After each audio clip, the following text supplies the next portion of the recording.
comedy film at first solo film na ito ng tambalang Katniel. Ay. Kids, camera, action! Kaya nang nag-slow mo ulit si Ivan sa harap ko, kinabahan na agad ako.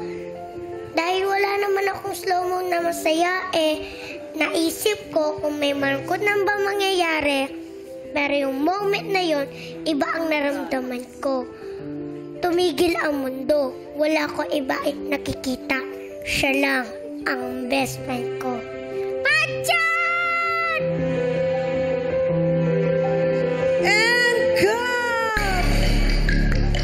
Oh. Taas ang inyong mga kamay. Pwede nang sumagot. In 3, 2, 1, action! Kim and Darren. Must be love. Must be love.